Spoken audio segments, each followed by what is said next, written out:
Morning बच्चों, आज हम आपको पाठ 9 पढ़ाने जा रहे हैं, जिसका शीर्षक है निरर्थक विभाजनम न कुर्यात्, यानी बिना अर्थ के विभाजन नहीं करना चाहिए।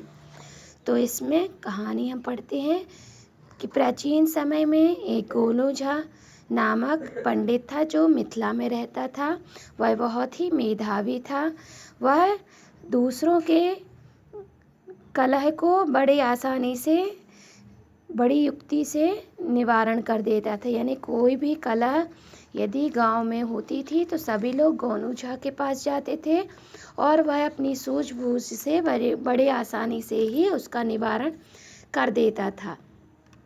एक बार मिथिला नगरी में दो भाइयों के बीच में एक भैंस का बंटवारा होता है। तो छोटा भाई जो है आगे के भाग का स्वामी होता है और बड़ा भाई पीछे के भाग का।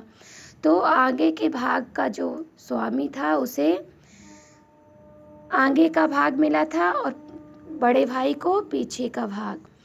तो छोटा वाला जो भाई था वो दिन भर उसकी सेवा करता, उसे भोजन कराता और उसकी सेवा करता। और पीछे के भाग का स्वामी बड़ा भाई था तो वह दूध को प्राप्त करता, यानी पीछे के भाग भैंस का बड़े भाई का था तो वो दूध प्राप्त करता। तो सामने वाले जो स्वामी था छोटा भाई, वह हमेशा दूध से वंचित रह जाता क्योंकि वह आगे का स्वामी था।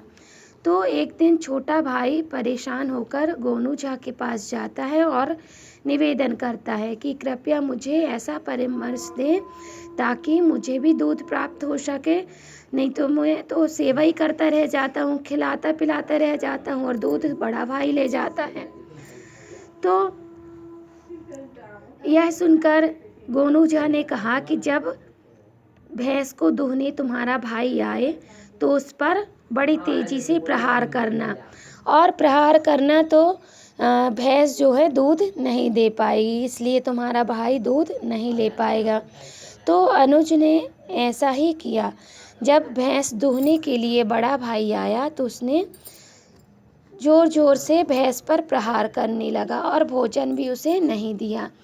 तो यह देख वो न दूध लगा पाया बड़ा भाई और ऐसे ही कहा, क्या कर रहे हो, तुमने मुझे दूध क्यों नहीं लगाने दिया, पीछे का स्वामी तो मैं हूँ। तो उसने कहा कि आगे का स्वामी भी मैं हूँ, तो मैं चाहे मारूं पीटूं, चाहे खिलाऊं पिलाऊं, चाहे ना खिलाऊं पिलाऊं, मैं चाहे जो करूं। तो यह देखकर बड़ा भाई समझ जाता है कि इसे ज़रूर किसी न किसी ने इसे समझाया है। तो जब यह बात लेकर फिर से गोनू झा के पास जाते हैं तो वो समझाता है कि एक दिन मतलब तुम भैंस का दूध लो और एक दिन तुम, और एक दिन तुम भोजन उसे दो, एक दिन तुम।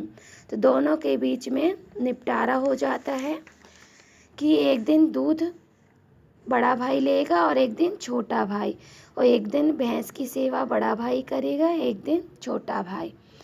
तो इस तरह से उनका निपटारा हो जाता है। तो बच्चों, इस कहानी से हमें यही शिक्षा मिलती है कि बिना अर्थ के विभाजन नहीं करना चाहिए।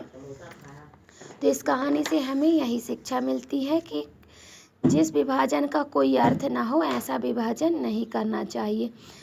इस कहानी से हमें यह शिक्षा मिलती है कि बड़ा भाई बहुत ही दुष्ट प्रवृत्ति का था, छोटा भाई सीधा साधा था, तो इसीलिए सीधाई का नाजायज़ फ़ायदा उठाकर बड़ा भाई फ़ायदा लेना चाहता था, हमेशा दूध दूहना चाहता था। तो हमें किसी को भी धोखा नहीं देना चाहिए। जिस प्रकार बड़े भाई ने छोटे भाई को धोखा दिया, ऐसा हमें नहीं करना चाहिए। तो हमें इस कहानी से यही शिक्षा मिलती है बच्चों कि हमेशा विभाजन सही ढंग से करना चाहिए, न किसी को कम न किसी को ज़्यादा। तो बच्चों, इस कहानी का शीर्षक जैसा है कि बिना अर्थ के विभाजन नहीं करना चाहिए, तो इसकी कहानी सारांश में लिखकर मुझे सेंड करेंगे। धन्यवाद।